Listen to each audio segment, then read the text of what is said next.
জয় গুরু, জয় পারব্রহ্ম পরমাত্মা। আজ আমরা পবিত্র পরমহংস গীতার তৃতীয় অধ্যায়ের দুর্লভ জ্ঞানকে শ্রবণ করব। তাই আপনারা সকলেই সম্পূর্ণ শ্রদ্ধা, ভক্তি আর নিষ্ঠা সহকারে এই পরম পবিত্র জ্ঞানকে শ্রবণ করুন। এই জ্ঞানকে নিজের বিবেক দ্বারা বিচার করুন, প্রকৃত সত্যকে গ্রহণ করে নিজের বাস্তব জীবনে আনার চেষ্টা করুন আর নিজের এই অনন্ত দুর্লভ মনুষ্য জন্মকে সফল করুন। জয় গুরু। পবিত্র পরমহংস গীতার তৃতীয় অধ্যায়ের প্রথম শ্লোকে রাজা রহুগণ ब्राह्मण श्रेष्ठ महात्मा जड़भरत के बोलছেন, हे जोगेश्वर, मैं आपको नमस्कार करता हूँ। आपने जगत का उद्धार करने के लिए ही यह देह धारण की है। अपने परमानंदमय स्वरूप का अनुभव करके आप इस स्थूल शरीर से उदासीन हो गए हैं तथा एक जड़ ब्राह्मण के वेश से अपने नित्य ज्ञानमय स्वरूप को जनसाधारण की दृष्टि से ओझल किए हुए है। मैं आपको बार बार नमस्कार करता हूँ। अर्थात राजा রহুগণ সেই ব্রাহ্মণ শ্রেষ্ঠ মহাত্মা জড়ভরতকে বলছেন, হে যোগেশ্বর, আমি আপনাকে নমস্কার করি। আপনি এই জগতের উদ্ধার করার জন্যই এই দেহ ধারণ করিয়াছেন। আপনি নিজের পরমানন্দময় স্বরূপকে অনুভব করে এই স্থূল শরীরে উদাসীন হয়ে গিয়েছেন আর এক জড় ব্রাহ্মণের বেশ ধারণ করে নিজের নিত্য জ্ঞানময় স্বরূপকে জনসাধারণের দৃষ্টি থেকে অদৃশ্য করিয়া রাখিয়াছেন। হে প্রভু, আমি আপনাকে বারবার নমস্কার করি।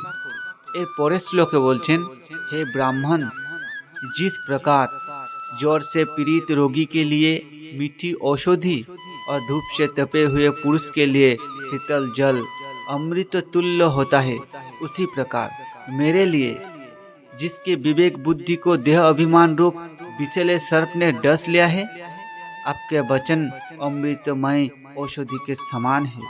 अर्थात राजा রহুগণ বলছেন, হে ব্রাহ্মণ, যে প্রকার জ্বরের দ্বারা পীড়িত রোগীর জন্য মিষ্টি ঔষধ আর রোদে ক্লান্ত হওয়া পুরুষের জন্য শীতল জল অমৃতের সমান মনে হয়, ঠিক সেই প্রকার আমার জন্য, অর্থাৎ যার বিবেক বুদ্ধিকে দেহ অভিমান রূপ বিষাক্ত সাপে দংশন করিয়াছেন, তাতে আপনার এই বচন অমৃতময় ঔষধের সমান। এর পরের শ্লোকে বলছেন, इसीलिए मैं आपसे अपने संशयों की निवृत्ति तो पीछे कराऊंगा। पहले तो इस समय आपने जो आध्यात्म योगमय उपदेश दिया है उसी को सरल करके समझाइए। उसे समझने की मुझे बड़ी उत्कंठा है। अर्थात রাজা বলছেন, এই জন্যই তো আমি আপনার কাছে নিজের সংশয়ের নিবারণ তো করবই, কিন্তু তার আগে এই সময় আপনি যে আধ্যাত্ম যোগের উপদেশ দিয়াছেন সেই জ্ঞানকে সরল করিয়া আমায় বুঝিয়ে বলুন। সেই জ্ঞানকে বোঝার জন্য আমার অন্তরে বড় ব্যাকুলতা হচ্ছে। এর পরের শ্লোকে বলছেন, हे जोगेश्वर, आपने जो यह कहा कि भार उठाने की क्रिया तथा उनसे जो श्रम रूप फल होता है वे दोनों ही प्रत्यक्ष होने पर भी केवल व्यवहार मूलक ही है, वास्तव में सत्य नहीं है। वे तत्व विचार के सामने कुछ भी नहीं ठहरते। सो इस विषय में मेरा मन चक्कर खा रहा है। आपके इस कथन का मर्म मेरी समझ में नहीं आ रहा है। अर्थात রাজা রহুগণ সে মহাত্মা জড়ভরতকে বলছেন, হে যোগেশ্বর, আপনি যে বলিলেন ভার ওঠানোর ক্রিয়া আর তার থেকে হওয়া যে শ্রমরূপ ফল হয়, সে দুই প্রত্যক্ষ হওয়ার সত্ত্বেও কেবল ব্যবহারমূলক, বাস্তবে সত্য নয়। সব তত্ত্ব বিচারের সামনে কিছুই নয়। কিন্তু হে প্রভু, এই বিষয়ে আমার মন বড় বিভ্রান্ত হয়ে আছে। আপনার এই কথার মর্ম আমি বুঝতে পারছি না। এর পরের শ্লোকে সে ব্রাহ্মণ শ্রেষ্ঠ মহাত্মা জড়ভরত রাজা রহুগণকে বলছেন, हे पृथ्वीपते, यह देह पृथ्वी का विकार है। पाषाण आदि से इसका क्या भेद है?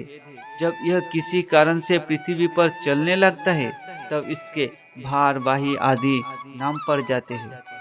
इसके दो चरण है, उसके ऊपर क्रमशः टखने, पिंडली, घुटने, जांघ, कमर, वक्षस्थल, गर्दन और कंधे आदि अंग है। अर्थात সেই ব্রাহ্মণ শ্রেষ্ঠ মহাত্মা জড়ভরত রাজাকে বলছেন, হে পৃথিবীপতে, এই দেহ পৃথিবীরই বিকার, পাষাণাদির সাথে এর কি ভেদ? আর যখন এই দেহ কোনো কারণে পৃথিবীতে চলতে লাগে, তখন এর ভার বহন আদি নামপ্রাপ্ত হয়। আর এর আবার দুটি চরণ আছে, অর্থাৎ দুইটি ভাগ আছে। পৃথিবীর উপর চরণ, পা, হাঁটু, জাঙ্ঘ, কোমর, বক্ষস্থল, কাঁধ আর ঘাড় আদি অঙ্গ আছে। আবার কাঁধের উপর কাঠের পালকি রাখা আছে, তাতে আবার শবি রাজ নামক এক পার্থিব বিকারই আছে। তাতে আত্মা বুদ্ধিরূপ অভিমান করাতে তুমি, অর্থাৎ সে রাজা, আমি সিন্ধু দেশের রাজা, এইরূপ প্রবল মধ্যে অন্ধ হয়ে আছো। এর পরের শ্লোকে বলছেন, किंतु इससे तुम्हारी कोई श्रेष्ठता सिद्ध नहीं होती।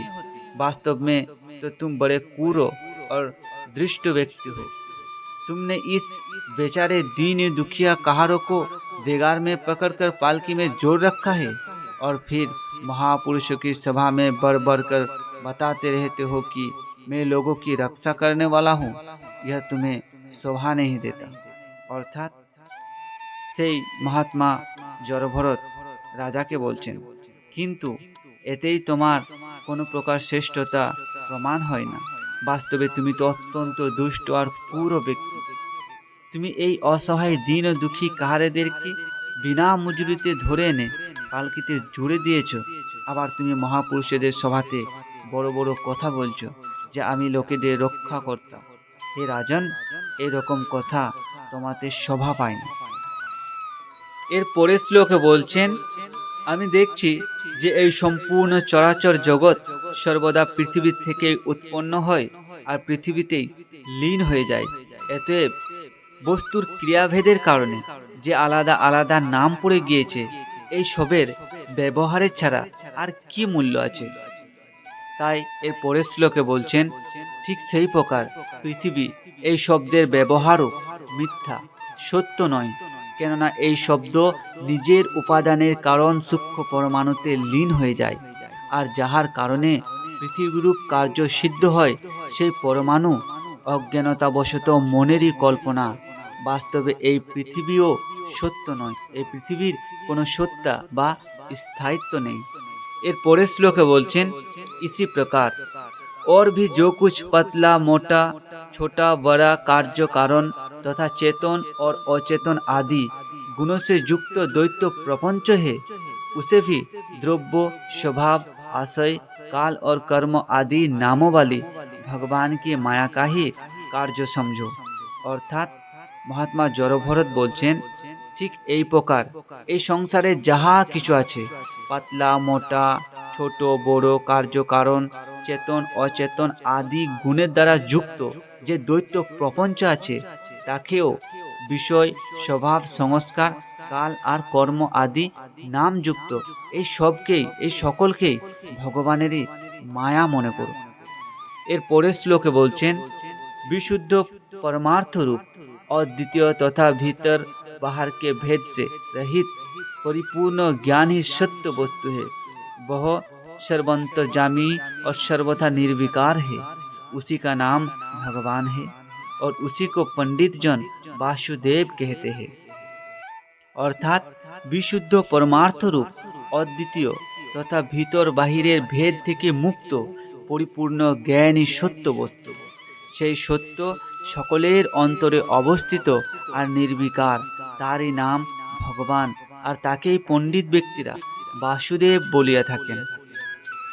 পরের শ্লোকে বলছেন, हे रहुगण, महापुरुषों के चरणों की धूलि से अपने को नहलाए बिना केवल तप यज्ञादि वैदिक कर्म अन्नादि के दान अतिथि सेवा दीन सेवा आदि गृहस्थ जनोचित धर्म अनुष्ठान वेदोध्यायन अथवा जल अग्नि या सूर्य की उपासना आदि किसी भी साधन से यह परमात्मा ज्ञान प्राप्त नहीं हो सकता। अर्थात महात्मा জড়ভরত রাজা রহুগণকে বলছেন, হে রহুগণ, মহাপুরুষদের চরণ ধুলিতে স্নান না করা পর্যন্ত এই তপস্যা যাগ যজ্ঞাদি বৈদিক কর্ম অন্যাদির দান অতিথি সেবা দীন সেবা আদি গৃহস্থ জনচিত ধর্ম অনুষ্ঠান বেদোধ্যায়ন অথবা জল, অগ্নি বা সূর্য আদির উপাসনাতেও এই পরমাত্মা জ্ঞান লাভ করা সম্ভব নয়।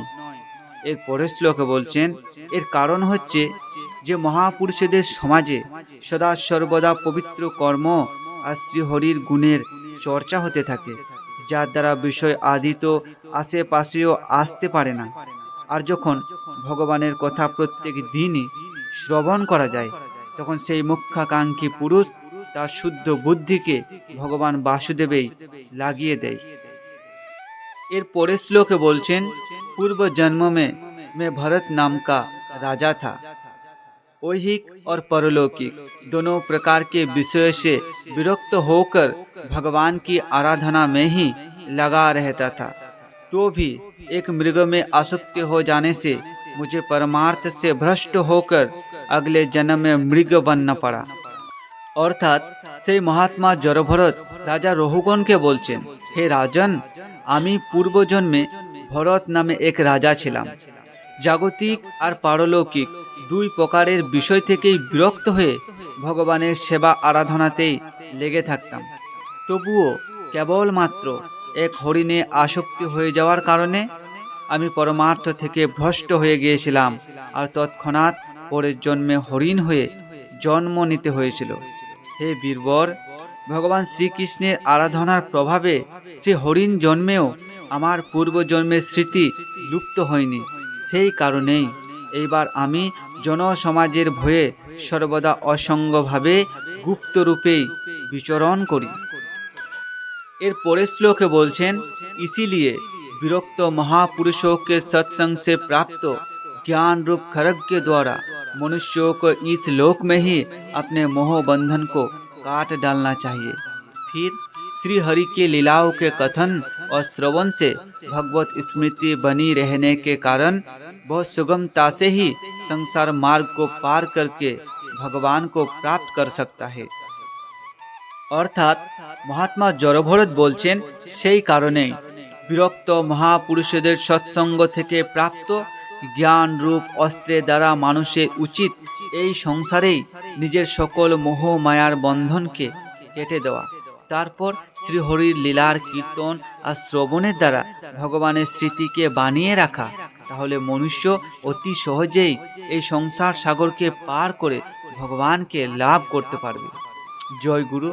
তাহলে আমাদের সকলেরই কর্তব্য সাধু সঙ্গ করা, একজন সঠিক গুরু ধারণ করা আর ভগবানের ভক্তিকে বানিয়ে রাখা, আর গুরু এবং পরমাত্মার আশীর্বাদে এই জীবনেই সকল মোহ মায়া আসক্তি বিষয় বাসনাকে সম্পূর্ণরূপে ত্যাগ করা আর পরমাত্মাতেই নিজের স্মৃতিকে স্থির রাখা। তাহলে আমরা এই জীবনেই এই সংসার সাগরকে পার করে ভগবানকে লাভ করতে পারি। জয় গুরু। আপনারা এই পরমহংস গীতার অতি দুর্লভ জ্ঞানকে বারবার শ্রবণ করুন, নিজের এই অনন্ত দুর্লভ মনুষ্য জন্মকে সফল করুন। তো আজ আমরা এখানেই পরমহংস গীতার তৃতীয় অধ্যায় সম্পূর্ণ করিলাম। জয় গুরু, জয় পার ব্রহ্ম পরমাত্মা।